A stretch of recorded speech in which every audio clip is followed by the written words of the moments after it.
Hello PUBG friends, and welcome to another episode of PUBG Pull-Ups. My name is Matrym. This week, we're going to be looking at PCS5 Américas and how it kicked off in game number 1, which ended in a med battle. And now, it's just a heal-off!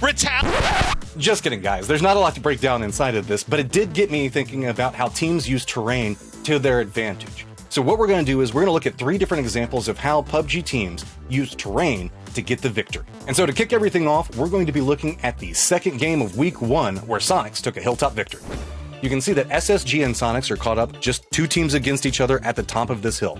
SSG is playing towards the top of it, where Soniqs starts to use much more of this hillside to their advantage.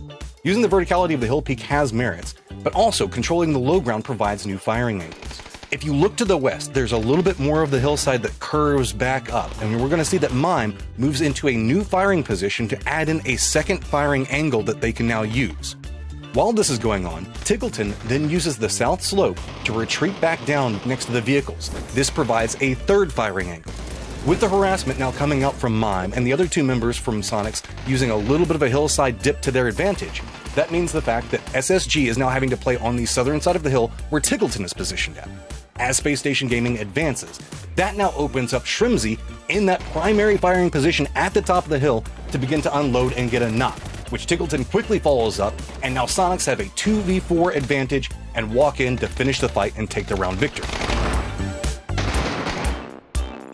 In this case, you can see that Soniqs understand the terrain next to them, and how the team is going to have to counter move around the terrain and the advantage they have, and prep a second advantage and a trap waiting to be sprung. So we're going to look at another Soniqs fight, which is going to be the end of game number 4, where Soniqs are fighting around Oasis. This is a really good example on how to read a circle, where it's going to potentially move, and the terrain around it. With the position that's going on, you know that Oasis is going to eat up some of this area, and most likely the circle is not going to end there because it's water.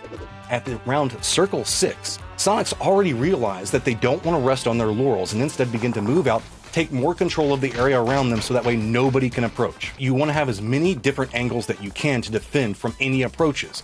In this case, you can see that while Soniqs do have a foothold and everybody is having to come to them, in this position, they're forcing everybody to have to fight amongst themselves or Brave, making a desperate push right into their firing lines. In either case, Soniqs most likely going to end up the victors of the fight.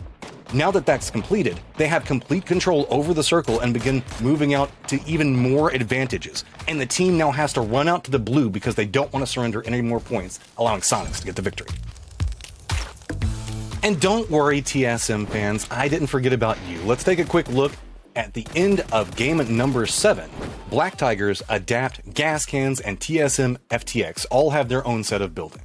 Adapt has great cover, but not good vision across the street, as the angles that they can peek from come with a very high risk from anybody else shooting.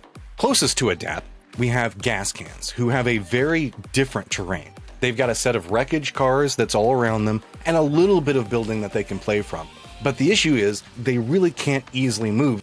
Black Tigers have almost the exact same building setup as we can see Adapt do, but Black Tigers don't have the same close threats that Gas Cans do, because whenever we look at the aerial view of this, you can see that the way it is set up, we have TSM FTX, Black Tigers, in a different quarter. Then we've got the road to the south of them, and that's where we see Gas Cans and Adapt. That road makes a line of demarcation between these teams, so the ones that are going to be more towards the north, in this case TSM, as well as Black Tigers, get an extra little bit of safety as nobody wants to run across the road. With all of this said, TSM has a compound that's more varied, has walls around the outside of it to where they can peek. They also have the capabilities to move between different firing angles so that way they can control a lot of what's going on. As Circle 9 starts, it's going to be Black Tigers that begin their move using smokes to get to that closest building that is different from the one that we see them holding down a second ago. TSM feels confident in this and only has ALO hold protection on that wall to keep an eye on them and hold them back. TSM's southern side, though, is going to be held down by Penta, who is looking at Gas Cans. Gas Cans, they're in a little bit of a rough spot. With the smokes out, they're trying to cross, but Penta just gets a bead on him, gets the knock onto one, and that's going to force more of Gas Cans to move into Adapt's position, and a very vicious firefight breaks out. Gas Cans now have one member up, and that is going to be Hikerman, who moves into cover after the debacle that was the fight between them and Adapt. And lo and behold, a perfect pitch is going to come out from Purdy Curdy to land right at his feet and take him down, leaving us with just 2 teams remaining. Black Tigers have moved out of their house and are playing the wall that's just on the outside of it. They do have some smokes down, but notice that TSM is using Molotovs on the other side of it. TSM, not content with just having the firing angles that they have right now, has Purdy smoke across, move into Gascan's previous position, uses a wall for cover, lines up, and from this point, it's essentially done. TSM has control, Black Tigers go down, and just that little bit of extra vision was all that was needed for TSM FTX.